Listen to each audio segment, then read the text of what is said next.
Dear student, आज मैं आपको कैश बजटिंग के बारे में करा रही हूँ। कैश बजट एक नया चैप्टर है जिसमें कैश की क्या स्थिति होती है।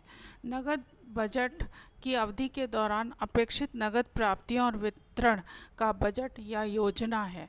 नगद बजट एक फर्म की भविष्य की नगद स्थिति का एक लिखित अनुमान है। यह भविष्य की अवधि के लिए विभिन्न स्रोतों की नकदी प्राप्तियां, अलग अलग उद्देश्यों के लिए नकदी वितरण और परिणामस्वरूप नगद स्थिति आमतौर पर मासिक आधार पर बजट अवधि के विकास के रूप में भविष्यवाणी करता है। मतलब कि नगद का बजट बनाना कि हमारे किसी भी फर्म में कितनी नगद की आवश्यकता होगी और उसका कहाँ कहाँ पर उपयोग होगा, कहाँ देनदारियाँ उसका भुगतान करना होगा, उसका अनुमान लगाना ही नगद बजटिंग कहलाता है। नगद बजट में आय और गैर आय स्रोतों सहित नकदी के सभी अपेक्षित प्रवाह शामिल किए जाते हैं। स्टॉक, बॉन्ड और रसीदों की बिक्री से रसीदें निश्चित संपत्तियों की बिक्री से होती हैं। इस प्रकार व्यापार के माध्यम से नकदी के अपेक्षित परिपत्र प्रवाह की औपचारिक प्रस्तुति ही नगद बजट कहलाता है। एक नगद बजट अवधि के दौरान अपेक्षित नगद प्राप्तियां और संवितरणों का बजट या योजना है। मतलब एक योजना है जहाँ पर हम कहाँ से आय प्राप्त होगी और कहाँ उसका भुगतान किया जाएगा। अंतर्वाह और बहिर्वाह का एक अनुमान ही नगद बजट होता है। इन नकदी प्रवाह और बहिर्वाह में राजस्व एकत्र करना, भुगतान किए गए व्यय, ऋण प्राप्तियां और भुगतान शामिल हैं। दूसरे शब्दों में एक नगद बजट भविष्य में कंपनी की नकदी की स्थिति का अनुमानित अनुमान है। प्रबंधन आमतौर पर बिक्री, खरीद और पूंजीगत व्यय बजट के बाद नगद बजट विकसित करता है। इन बजटों को नकदी बजट से पहले किए जाने की ज़रूरत है ताकि यह अनुमान लगाया जा सके कि अवधि के दौरान नकदी कैसे प्रभावित होगी। Chartered institute of management accountant नगद बजट को एक अल्पकालिक राजकोषीय योजना के रूप में परिभाषित करता है। जैसे राजकोषीय योजना होती है जिसमें कि देश में कितना पैसा आएगा और कहाँ कहाँ पर उसका खर्च किया जाएगा, आय व्यय का एक बजट होता है, वही एक तरीके से नगद बजट भी होता है जो धन के रूप में व्यक्त की जाती है, जो पहले से तैयार की जाती है। यह व्यवसाय के नकदी प्रवाह और नकदी बहिर्वाह को निर्धारित करने में मदद करता है। कैश बजट की विशेषताएं मुख्य रूप से महीने में के अवधि के लिए इसे एक महीने की अवधि के लिए बनाया जाता है। महीनों के में नकदी बजट की अवधि को तोड़ दिया जाता है, मतलब एक वर्ष को महीनों में बदल दिया जाता है। कैश बजट हमेशा कॉलम के रूप में होता है, यानी प्रत्येक महीने का एक कॉलम होगा।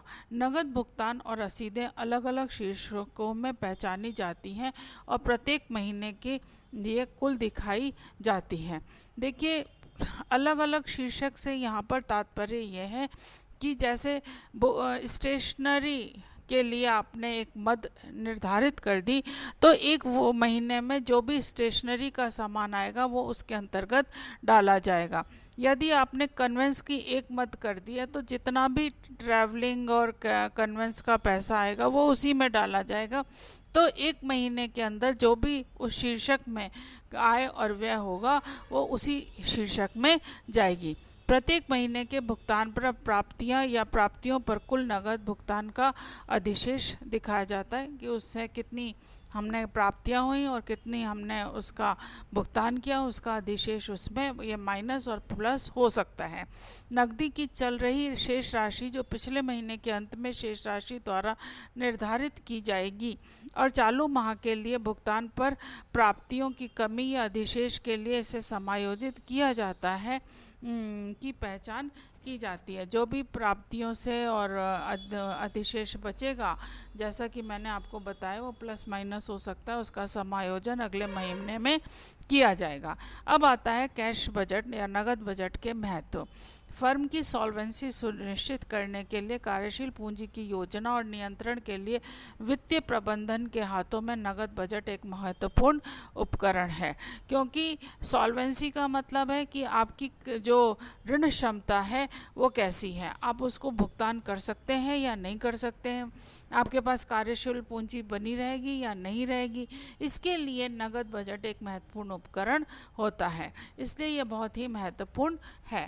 पहला, योजना बनाने में सहायक। नगद बजट नकदी से के सबसे कुशल उपयोग के लिए योजना बनाने में मदद करता है। यह समय के चयनित बिंदु पर नगद अधिशेष या कमी को इंगित करता है और प्रबंधन के लिए को समय से पहले कमी की व्यवस्था करने या तरलता के लिए किसी भी खतरे के बिना जितना संभव हो उतना लाभदायक निवेश करने की योजना बनाने में सक्षम बनाता है। तो योजना करने में कैश बजट का एक महत्वपूर्ण योगदान होता है।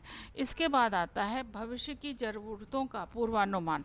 नगद बजट भविष्य की ज़रूरतों और उसके समय और अग्रिम राशि को अच्छी तरह से पूर्वानुमान करता है कि यह उचित शर्तों और लागतों पर सबसे अधिक लाभदायक स्रोतों के माध्यम से धन जुटाने की योजना बनाने में मदद करता है।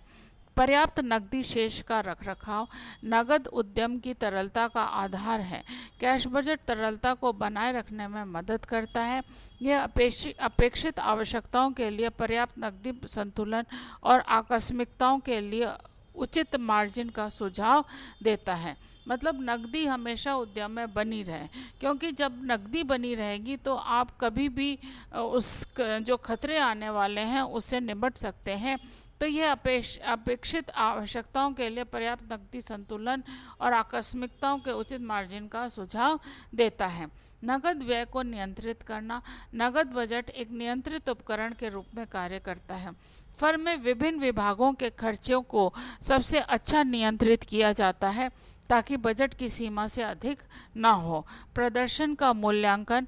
नगद बजट वित्तीय प्रदर्शन के मूल्यांकन के लिए एक मानक के रूप में कार्य करता है। जब किसी भी व्यवसाय की सॉल्वेंसी अच्छी होती है, उसकी ऋण देने की क्षमता अच्छी होती है, तो वो ये बतलाता है, उसका स्टैंडर्ड है कि उसके पास उसकी कंपनी की स्थिति अच्छी है। तो ये स्टैंडर्ड बनाने का कार्य भी करता है। प्रस्तावित विस्तार कार्यक्रम के प्रभाव का परीक्षण। नगद बजट एक प्रस्तावित विस्तार या निवेश कार्यक्रम में आने वाले प्रभाव की भविष्यवाणी करता है। नकदी की स्थिति पर इसके प्रभाव की गवाही देता है। कहने का अर्थ यह है कि नगद बजट क्या बतलाता है कि यदि आपके पास नगद अच्छे हैं तो आप भविष्य में कहीं भी निवेश कर सकते हैं। ध्वनि लाभांश नीति। फर्म की तरल स्थिति के अनुरूप शेयर धारकों को नगद लाभांश के लिए नगद बजट की योजना के अंतर्गत लाभ प्राप्त होता है। एक ध्वनि सुसंगत लाभांश नीति का पालन करने में मदद करता है। दीर्घकालिक योजना और समन्वय का आधार। नगद बजट विभिन्न वित्त कार्यों जैसे बिक्री, क्रेडिट, निवेश, कार्यशील पूंजी आदि के समन्वय में मदद करता है। यह दीर्घकालीन वित्तीय योजना का एक महत्वपूर्ण आधार है और सहायक है। संभावित राशि, समय, सुरक्षा के रूपों और पुनः भुगतान के तरीकों के संबंध में दीर्घकालिक वित्त पोषण का अध्ययन है। मतलब कहने का यह है कि जो नगद बजट है वो बिक्री कितनी होगी, ज़्यादा होगी तो नगद अधिक आएगा। क्रेडिट पर आप सामान दे रहे हैं या निवेश कर रहे हैं, आपके पास अधिक कैश बजट होगा तो आप निवेश भी अधिक कर सकते हैं, क्योंकि कैश को जहाँ पर आप निवेश अधिक करेंगे वहीं आपकी लाभदायकता में वृद्धि होगी। कार्यशील पूंजी अधिक बनी रहेगी, नगद अधिक आ रहा है तो कार्यशील पॉजिटिव यदि बजट है तो मैंने आपको अभी बताया था कि नगद बजट का जो अधिशेष है वो ऋणात्मक भी हो सकता है और धनात्मक भी हो सकता है। तो यदि धनात्मक है तो कार्यशील पूंजी की स्थिति व्यवसाय में अधिक अच्छी बनी हुई है और ये कह सकते हैं कि व्यवसाय की सेहत अच्छी है। और जब व्यवसाय की सेहत अच्छी है तो उसमें जो पूंजीपति हैं वो अधिक विनियोग करना पसंद करेंगे, निवेश करेंगे और आप भी अधिक निवेश करके लाभदायकता में वृद्धि कर सकते हैं। समन्वय में मदद मिलती है और यह दीर्घकालीन वित्तीय योजना का एक महत्वपूर्ण आधार और सहायक है। मतलब दीर्घकालीन योजना बनाने के लिए सहायता करता है। संभावित राशि, समय, सुरक्षा के रूपों और पुनः भुगतान के तरीकों के संबंध में दीर्घकालीन वित्त पोषण का अध्ययन इसके द्वारा किया जा सकता है। अर्थात हम ये कह सकते हैं कि नगद बजट एक महत्वपूर्ण अंग है।